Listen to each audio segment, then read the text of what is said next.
When you shift from a life lived for yourself into a life of service for others, your perspective on life changes. Your way of life changes. The way you interact with life changes. The way you interact with yourself is likely going to progressively change in different ways as your service evolves. And I do believe that service to the world is essential in order to be in a healthy state of mind. One way or another, you're going to be helping somebody.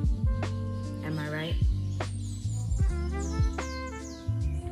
One way or another, you're going to feel inwardly prompted to do something kind for another person, or to do something helpful for another person, or to do something beneficial for another person. The way you go about that is going to affect you. The intention behind that is going to affect you. So to receive clarity from within as to how you would like to go about that, so that the effect is caused by your mind, your heart, your own contemplation, your intentions, your ideal existence here while you're here. We won't be here long.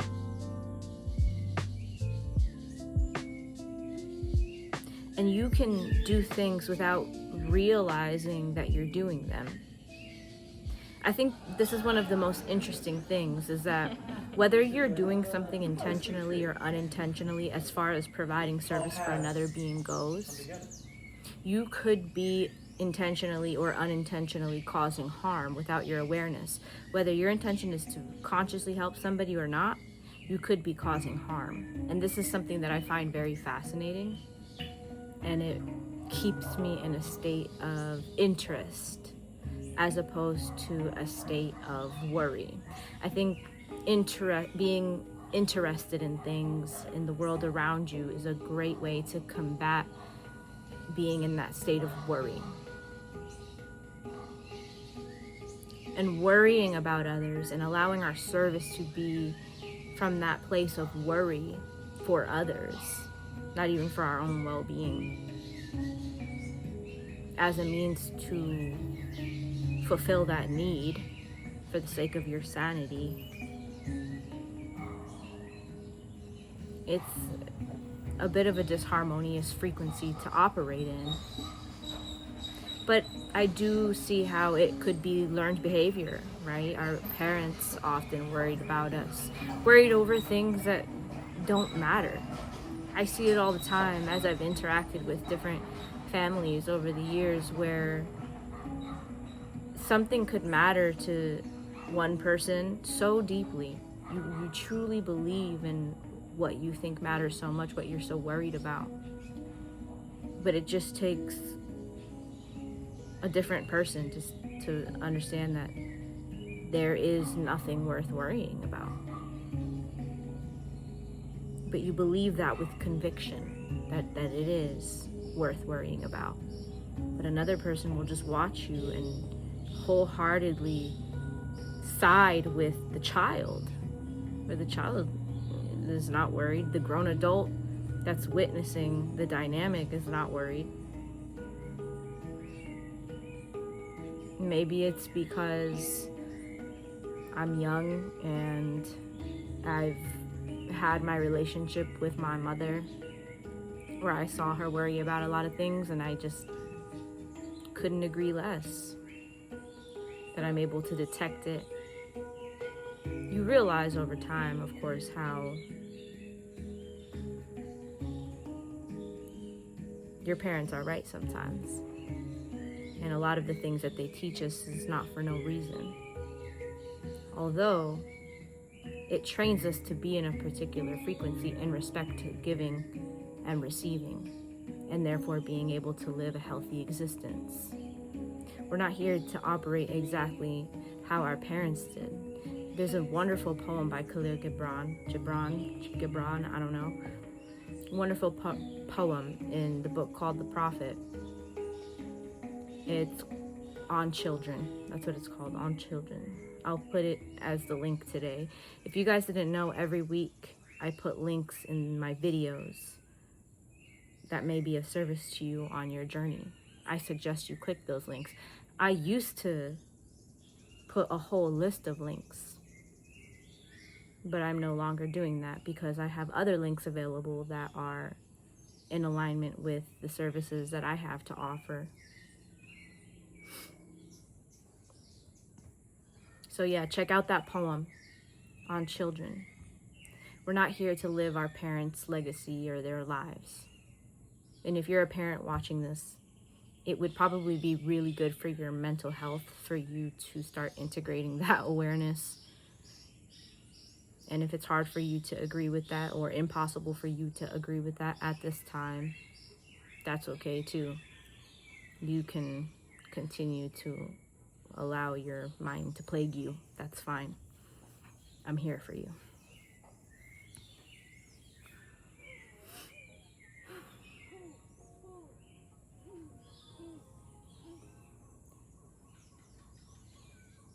Learning about yourself in respect to how you want to serve is going to be one of the most liberating things that you could ever do for yourself in this life. Allowing yourself the space and the time to know what that is over time. It doesn't just take one sitting. It takes becoming intentional about your life. It takes relishing in your life, experiencing. I always say that. I always say experiencing when I mean to say experience. But anyways, through your life experience, relishing in your present moment, appreciating your life to that extent, and then at some juncture, taking some time to go completely silent, to practice meditation. Really, it's a beautiful practice, and it doesn't have to be reserved for a 10-minute meditation, right? But those deeper kinds of meditations are very helpful for what is required when you are needing to process a lot of information, or you're needing to process traumatic experiences, past experiences, present worries. These deeper kinds of meditations that I help people with and I guide people through are very beneficial, and I do see how it should be a part of your regimen. It doesn't have to be every day, but when you feel that there is a need, you can go there. And I can help you. If you don't know anything about that, just like I always say, reach out to me, email me, and I can discuss with you about how I could go about actually serving you in that way.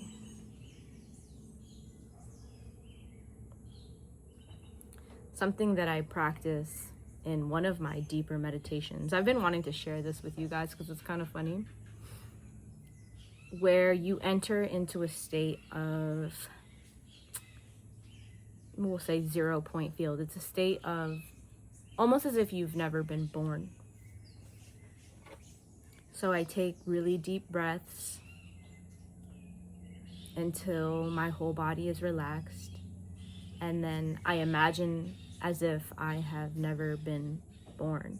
But when I'm prompted to get into that state of imagining that, like imagining you're never born, you don't have any kind of association to your life as you know it now, you're in the 0 point field. That's what I call it. And we can talk more about that at a later time. But you enter into that 0 point field, into that state of nothingness. And when you're in there, you imagine you've never been born. You don't know anybody and nobody knows you. And for me to actually get into that state, I was struggling to get into that state. So what did I do? I activated my imagination. And the way that I do it is I imagine that there's a hand. I don't know who's holding this, but it's a hand that's holding a pearl, like a tiny pearl. And I don't know who's holding the pearl, but somebody's holding it, and it's nighttime, and there's a river, and there's a lot. I kind of imagine it like the jungle. I've been doing this a while before I was living in the jungle. But they're holding this pearl, and they're in the middle of the river standing, and they drop the pearl into the water. And when the pearl goes into the water, this being emerges, and that being is representative of me as this person who has just been born and doesn't know anybody. And I imagine myself as this light being of a sort, or as if I have no idea where I am or why I'm there, but I'm just there. I just am, right? And that's the point of getting into the 0 point field, is to just be as I am. And so it's really fun. I love doing it. I love doing that meditation in particular. I don't stay there and get any deeper than that. I only utilize that visualization, or that imaginatory, is that the right word? Yeah, scene, so that I can get into that state of feeling like I've never been born, or I've just been born. And as I do that, as I come out of that, I go into a different process, which again, if you guys would like to know more about the deeper sense of my meditations, I would love to share these things with you in live. I actually put a link in the description. So to find the link to Integrated Keys, which is a separate platform, it's somewhat like school, but different. I can talk about that to you guys there privately. There's a link in the description for a community called Integrated Keys. So it's not something that you can click. You'll have to copy and paste it and put it in a separate link and enter there. I was supposed to have a live event there, and what ended up happening was God had other plans for me, because I was in transit and ended up in a completely different situation than I thought I was going to be in. And that was not intentional at all. So there's not much I can do from the middle of the mountain with no service, right? But regardless, I have been having resistance towards even just doing a live on YouTube. So I would love to go live with you guys. And yeah, if you guys have any comments on that particular topic, I'm open to it.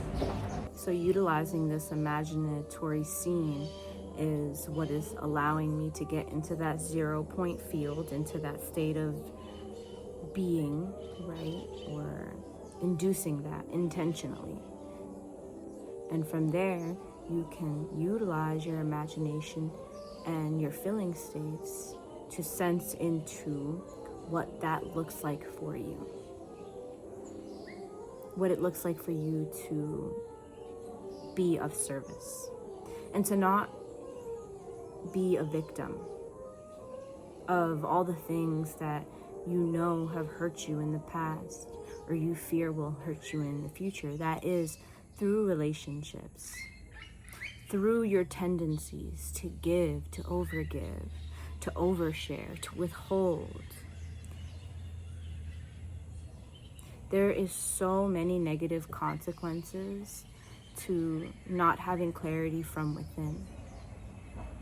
We can do millions of protests and band together and do all kinds of things to try to combat the issues of the world. But when I tell you how true it is for me and my world, that if we were to do the inside job and we were to address our own tendencies and understand how essential it is for us to be considerate of one another within relationship, within our giving and our receiving. And it's for your benefit. It's for everybody's benefit if you start looking at it through that lens. giving of yourself frivolously and without intention is going to drain you if you are not careful. And there will be takers, there will be people who will completely take advantage of you. The utmost clarity is required. And the beautiful thing about this is that you're always changing and you're always evolving. It's not everybody's MO to evolve, but change is constant. So that means that that clarity that you receive in one moment might be gone in a week, depending on how you spend your time and how you choose to develop yourself. So be mindful of the fact that your service to the world is needed for your sake and for the sake of others. Be mindful of the fact that when you shift the focus from it always being about you and you shift to it being about other people and the ways that you know you can serve them, in the ways that you know they themselves don't know yet how to serve themselves, it becomes a symbiotic relationship. And that's what I intend for within this community, is that it is a symbiotic relationship.